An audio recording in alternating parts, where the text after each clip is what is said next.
Good morning and welcome to WTMB's Informed Voter Series. We're here with candidate Jerry Frazier. Mr. Frazier, would you introduce yourself to the viewing audience? Be glad to. I'm Jerry Frazier, and most of Bradley County knows me. I spent 42 years in education and born and raised here, went to Cleveland City and Bradley County schools, and have lived here my entire life. Tell us a little bit about the position that you're running for. Well, I'm running for a 7th District School Board. I've had a lifetime commitment to young people. I served 7 years as a teacher coach. I served 10 years as a lead teacher, 10 years as an assistant principal, 7 years as a principal, 8 years as superintendent of schools. And before that even, I worked at the Boys Club of Cleveland and the YMCA. I was a sports official for more than 20 years. So obviously my lifetime commitment has been to working with young people, and I just want to continue that, serving on the Board of Education. Tell us a little bit about your family and history in Cleveland. Well, that's interesting too. We're all a family of educators. In addition to me retiring after 42 years, my wife taught 36 years, so we've been married 47 years.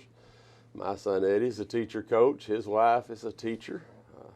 My brother Mike is a superintendent of Etowah Schools. His wife is a teacher at McMinn County High School. My brother Roger is the equipment supervisor for UT Athletics and has been for many, many years, and his wife is a retired teacher. So that's my immediate family, and of course my dad was one of 7, my mom was one of 7, so I have many, many cousins and uncles, and most of them lifelong residents of Bradley County. Now, why have you offered yourself as a candidate? Well, I just think I have a lot to offer. I think first of all, I have a good understanding of what school board members should be and should do. And all too often, I think board members tend to want to be administrators, and that's certainly 2 totally distinct and separate roles. And I've done the administrative side. I have no interest in doing that. I'm interested in being a school board member and bringing some reasonableness and prudent kind of thinking to the board. What do you see as the most significant issues facing the board at this time? Well, I think the 2 most critical issues in facing education, period, are teachers and technology, probably. Obviously, if schools are made better, they're made better in classrooms. You know, we all have had, in the old days, you had a shade tree mechanic to work on your car or your lawnmower or whatever, and those people were good. But today, if you're going to have a good mechanic, he's got to have some computer skills and some technology. And it's the same with a teacher. Obviously, a good teacher, a great teacher could teach under an oak tree. But obviously, the technology tools that are out there now that are available can make that teacher much, much more effective. So to get quality teachers, to keep them happy, I believe happy teachers are better teachers. And I just think when you give a veteran teacher, for example, in this year's budget, is going to get a $200 salary increase. It's almost laughable. So I think we need to take better care of the teachers we have, recruit the top ones, give them the technology they need, and support them. And I think that gets the best results for our kids. As a business owner, many of us know that technology means more money. How do we contrast and compare the rising cost of student education with technology against the tax burden to the county and the state? Well, I don't know anybody that would ever vote for a tax increase around here, nor do I think they should. But I do think that as a country, schools generally reflect the communities that they serve. And I think it's imperative on us to decide what we need and what we don't need in education. We have, or in all of government, I guess that's what I'm saying. I think we need to prioritize. I think maybe that sometimes our representatives spend money on things that maybe, just maybe, that the community could live without or would prefer to live without in order to have a first-class education system.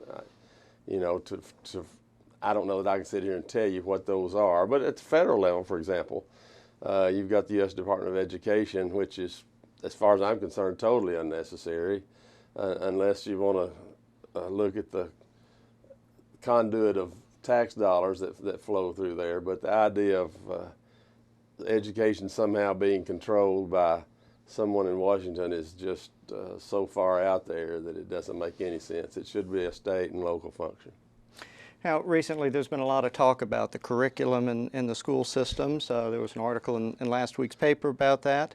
What role do you feel that the local school board has in that curriculum? Well, I certainly think the school board, I think local control is critical. I think that's very important. Now, I think state curriculum guidelines are sent to us by the State Department of Education in Tennessee, and that's basically made up of Tennesseans and their representatives, and I have no problem with that. My problem comes when the federal government wants to standardize it nationwide, and of course the local board makes policy, so there's room for some local activity, but generally setting a curriculum is a state function. What about Common Core? It's been a similar issue of discussion. Again, I think I haven't found anybody that's for Common Core.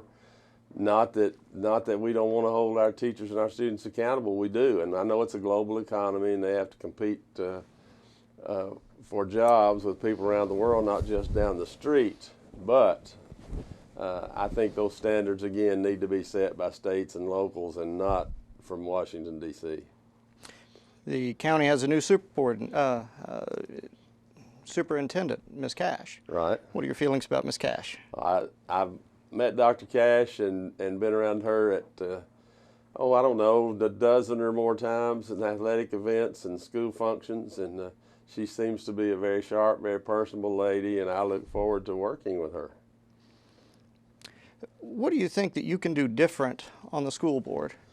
Again, I think I bring a perspective, having served in all the roles that I've served. I've been there. I've been a teacher. I've been a coach. I've been an assistant principal. I've been a principal. So I know the challenges that those people face. And it's my goal, of course, for them to feel supported and know that they would have a friend on the board if I'm chosen to serve. Is there anything else that you want the voting population to know?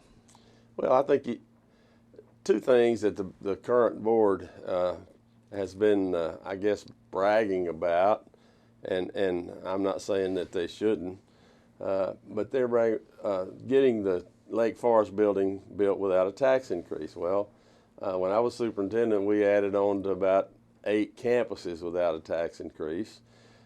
This same board that's real happy about getting this built without a tax increase proposed 2 increases. Actually, they proposed a property tax and a wheel tax. Couldn't get either one done, and now we're getting the building built with neither one. So I think people of goodwill find ways to work together and achieve goals that are worthwhile and laudable and that our community wants and needs. On that issue, do you have specific suggestions on how we can increase funding to the schools without increasing those taxes? Well, again, what I said earlier, I think we have to prioritize in government and decide what we want and what is a luxury and what's a necessity. Obviously, being an educator, I think the educational side is vastly more important than some other things that we spend our tax money on, and I don't want to get into naming those because obviously every one of them got there because somebody lobbied for them. Mm-hmm. So while they're good, take Little League for example, and there's no bigger sports fan than me, I promise. But when I played Little League, it may be that the home team was responsible to get the field ready for the first game, and the home team of the last game may have had some litter pickup duty. Today, our kids go to beautiful, well-manicured, prepared parks. They just show up with their bat bags and their $300 bats, and it's great. I mean, more power to those parents and people that do that. But I don't know if that's as important as teaching Johnny to read. And I'm just thinking that maybe, we need to set some priorities and look at all the areas of government, and education included, and see if is this necessary? Do we need this? How critical is this particular line item? And that kind of thing. As those are tough decisions for anyone to make. Oh, absolutely. Do you feel that you have the influence, if it were, to be able to speak with the rest of the people involved on that issue? Well, let me just say that I was elected as superintendent twice, and the state legislature gave the local commissions a choice to elect or appoint the superintendent. I believe that would have been in 1996. And the commission with whom I had worked wonderfully actually passed a resolution to let them have another election because they were, excuse me, that's not correct. They felt the board was going to appoint me, so they said, well, let's appoint.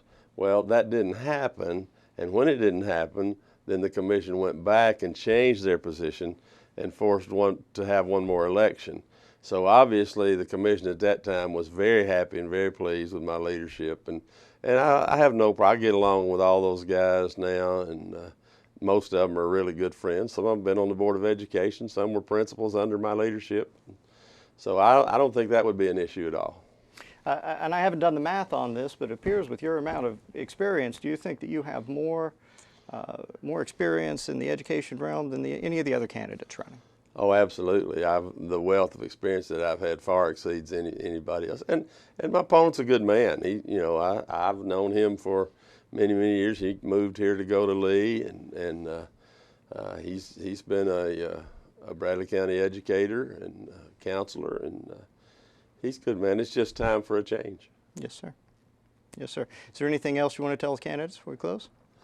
Well, just that I hope that they will look at the qualifications, look at the fact that I'm a Cleveland native, that I love these schools, that I'm a product of Tennessee, of Cleveland and Bradley County schools. My heroes have always been educators. Three of the highlights of things that well, first of all, Bill Schultz was my elementary principal, my high school principal, and he hired me. So that was a great recommendation from him. And then I was privileged to write resolutions naming the Bradley Gym for Coach Smitty, naming the boardroom for Bill Walker, naming the Teacher of the Year Award for Inez Clemmer, and those are only 3 or 4 of my heroes. I could go on and on naming people that helped make me what I am, and I think public education is the ticket, and we're doing a great job with lots of kids. Well, Mr. Frazier, I thank you for coming in and speaking with us today, and I thank to our viewers for watching the Informed Voter series, and we'll be back shortly.